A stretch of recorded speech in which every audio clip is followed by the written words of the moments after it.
نحمده ونصلي على رسوله الكريم اما بعد فاعوذ بالله من الشیطان الرجیم بسم اللہ الرحمن الرحیم۔ حضرت خباب بن ارت رضی اللہ تعالی عنہ ایک صحابی ہیں۔ آپ رضی اللہ تعالی عنہ کو سادس کہا جاتا ہے کیونکہ آپ چھٹے نمبر پر اسلام کے اندر داخل ہوئے۔ آپ کا چھٹا نمبر ہے کہ جب آپ نے کلمہ پڑھا۔ آپ رضی اللہ تعالیٰ عنہ غلام تھے اور آپ رضی اللہ تعالیٰ عنہ کی عجیب قربانیاں تھیں۔ آپ کو بہت تکلیفوں میں رکھا گیا، بہت اذیتوں میں رکھا گیا۔ حضرت خباب رضی اللہ تعالیٰ عنہ فرماتے ہیں کہ جب میں اسلام میں داخل ہوا، میں ایک عورت کا غلام تھا۔ جب ان کو پتہ چلا کہ ہمارے بتوں کو چھوڑ کر ایک اللہ کی عبادت اس نے شروع کر دی ہے، اسلام میں داخل ہو گیا ہے، تو فرماتے ہیں کہ میرے لیے انگارے لائے جاتے تھے اور انگاروں کے اوپر مجھے لٹا دیا جاتا تھا۔ صرف یہی نہیں کہ لٹایا جاتا تھا، پھر کہتے ہیں کہ میرے سینے کے اوپر ایک بڑا پتھر رکھ دیا جاتا تھا اور اس کے اوپر ایک بندہ اس کے اوپر چڑھتا تھا اور اپنے پاؤں مسلتا تھا تاکہ اچھی طرح میرے انگارے میرے جسم کے اندر گھس جائیں۔ ایک نیچے سے انگارے اور سخت گرمی میں دھوپ کے اوپر ڈالا جاتا تھا اور اس کے اوپر پتھر رکھ دیا جاتا تھا، پھر اس کے اوپر ایک بندہ چڑھ جاتا تھا اور جا کر وہ زور لگاتا تھا، اچھی طرح مسلتا تھا۔ آپ رضی اللہ عنہ فرماتے ہیں کہ یہ انگارے میرے گوشت، میری چربی، میرے خون سے بجھ جاتے تھے، اتنی تکلیف دیتے تھے۔ پھر کیا کرتے تھے، سخت گرمی کے اندر آپ کو لوہے کی، ایک تو جسم زخمی ہو چکا ہے، پھر کیا کرتے تھے، لوہے کی زرہ پہنا دیتے تھے۔ ویسے آپ دیکھیں تھوڑی دیر کے لیے موٹر سائیکل کو دھوپ پر ٹھہرائیں تو وہ کتنا گرم ہو جاتا ہے، بیٹھا نہیں جاتا۔ تو پھر دوسرا لوہا ہو اور لوہا کتنا گرم ہو جاتا ہوگا کہ وہ ان کو ریت پر لٹاتے، دھوپ کے اوپر ریت کی گرمی اور پھر انگاروں کی گرمی، پھر لوہا پہنانا اس کی گرمی، اور آپ کو اتنی تکلیفیں دی جاتی تھی۔ آپ رضی اللہ تعالیٰ عنہ نے فرمایا کہ وہ عورت لوہے کو گرم کرتی، لوہے کو گرم کر کر کے میرے سر کے اوپر لگاتی تھی کہ یہ اسلام کو چھوڑ دے، لیکن میں نے اسلام کو نہیں چھوڑا۔ میں نے کہا میرے جسم کے ٹکڑے ٹکڑے کر دیں، مجھے قبول ہے، لیکن میں اللہ کے ساتھ بے وفائی نہیں کر سکتا، اللہ کے رسول کے ساتھ بے وفائی نہیں کر سکتا۔ میں اپنی چھوٹی سی زندگی کے لیے اپنی آخرت کو برباد نہیں کر سکتا۔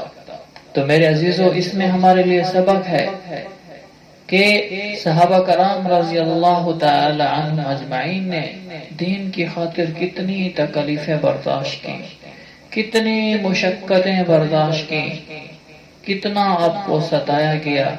صحابہ کرام رضی اللہ تعالی عنہ اجمعین ہمارے لیے نمونہ ہے۔ اللہ نے فرمایا رضی اللہ عنہ ورضوا عنہ کہ یہ وہ لوگ ہیں کہ میں ان سے راضی ہو گیا۔ اللہ کے رسول کیا فرما رہے ہیں، اصحابی کالنجوم بأیہم اقتدیتم اہتدیتم، میرے سارے صحابہ ستاروں کی مانند ہیں، جو ان کی پیروی کرے گا، جو ان کے راستے پر چلے گا، وہ ہدایت کو پائے گا۔ تو میرے عزیزو، جو صحابہ کے جذبے تھے، اللہ پاک ہمیں وہ جذبے نصیب کرے۔ حضرت عمر بن خطاب رضی اللہ تعالیٰ عنہ نے ایک دفعہ پوچھا، خباب آپ کو کتنی تکلیفیں دی گئی اپنے زمانہ خلافت میں؟ تو آپ نے فرمایا کہ آپ میری کمر میں سے پردہ ہٹائیں، کرتا ہٹائیں، دیکھیں کہ مجھے کتنا ستایا گیا۔ حضرت عمر رضی اللہ تعالیٰ عنہ جب کرتے کو ہٹاتے ہیں پیچھے سے دیکھتے ہیں کہ جسم کے اوپر بڑے بڑے کھٹے ہوئے پڑے ہیں.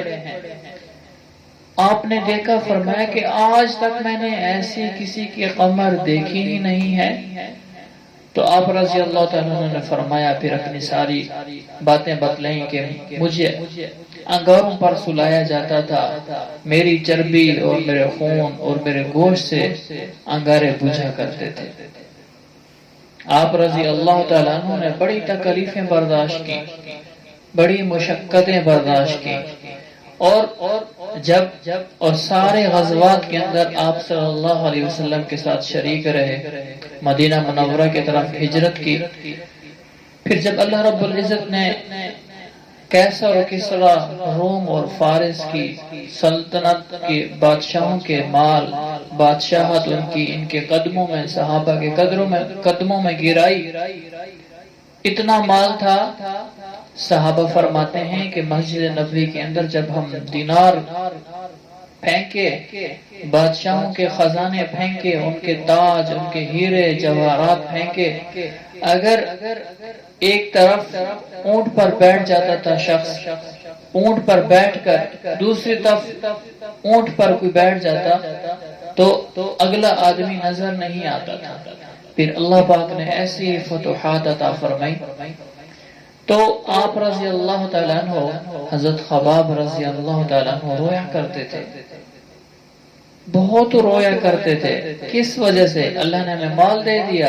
نہیں، وہ اس لیے رویا کرتے تھے کہ جو ہم نے تکلیفیں اسلام کی خاطر اٹھائی تھیں، کہیں اللہ نے اس کا اجر ہمیں دنیا میں تو نہیں دے دیا.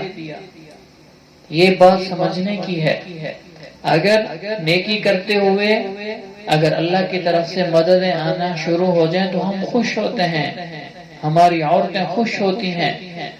اگر تکلیفیں آئیں، مصیبتیں، پریشانی آئیں تو ہم سارے کے سارے ضعیف ایمان والے ہیں، ہم سارے پریشان ہو جاتے ہیں.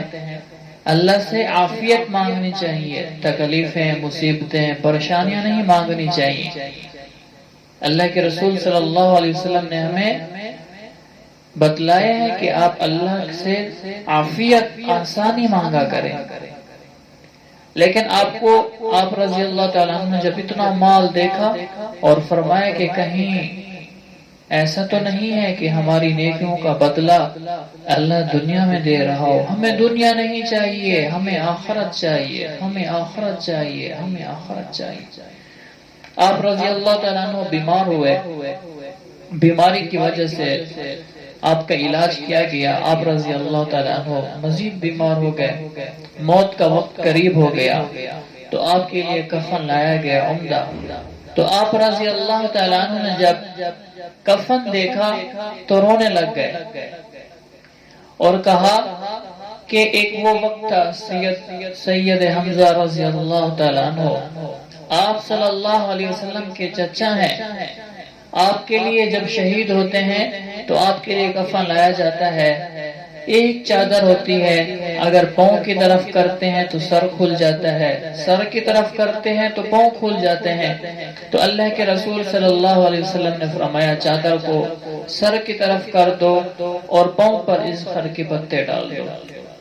تو جب وہ اس دنیا سے جانے لگے، فتوحات کا زمانہ تھا، اللہ نے صحابہ کو مالدار کر دیا تھا، تو وہ رونے لگے، کہا کہ آج ہم مر رہے ہیں اور ہمیں یہ عمدہ کفن دیا جائے گا. ایک وہ وقت تھا کہ ایسا زمانہ تھا کہ صحابہ کو ایک چادر دی جاتی تھی، جو پاؤں پر ڈالتے تو سر کھل جاتا اور سر پر ڈالتے تو پاؤں کھل جاتے. تو میرے عزیزو، وہ صحابہ والے جذبے اللہ سبحانہ و تعالی ہمیں بھی عطا کرے کہ ہم اپنی جان، اپنا مال، اپنا وقت اللہ کے راستے میں لگائیں، دعوت تبلیغ میں لگائیں، اللہ کے کام کے لیے نکلیں. یہ دعوت تبلیغ نبیوں والا کام ہے. تو جو اس کام کو کرے گا اللہ اس کا نبیوں کے ساتھ حشر کرے گا. جو اللہ کے راستے میں نکلے گا اللہ پاک پہلے قدم پر اس کے سارے گناہ معاف کر دیں گے. جو اللہ کے راستے میں نکلے گا، جو دھول اس پر لگے گی، مٹی، گرد و غبار اس پر لگے گا، جہنم تو درکنار، جہنم تو درکنار، کہ جہنم کا دھواں بھی اس کو نہیں چھو سکے گا۔ اور یہ شخص اگر اللہ کے راستے میں مر گیا، جو شخص اللہ کے راستے میں نکلا اور وہ مر گیا، تو اللہ سبحانہ و تعالیٰ اس کے گھر سے لے کر جہاں یہ مرے گا وہاں تک اس کو ایسا محل عطا کریں گے جو بے جوڑ موتیوں کا محل ہوگا، نہ وہ زمین پر ہوگا نہ وہ آسمان پر ہوگا، وہ درمیان میں خلا میں معلق ہوگا۔ سبحان اللہ۔ اللہ سبحانہ و تعالی ہمیں بھی اپنے راستے میں مرنے کی، اپنے دین کی، اب اللہ کے دین کے لیے دین کی خدمت کرتے ہوئے اپنے راستے کی موت عطا فرمائے۔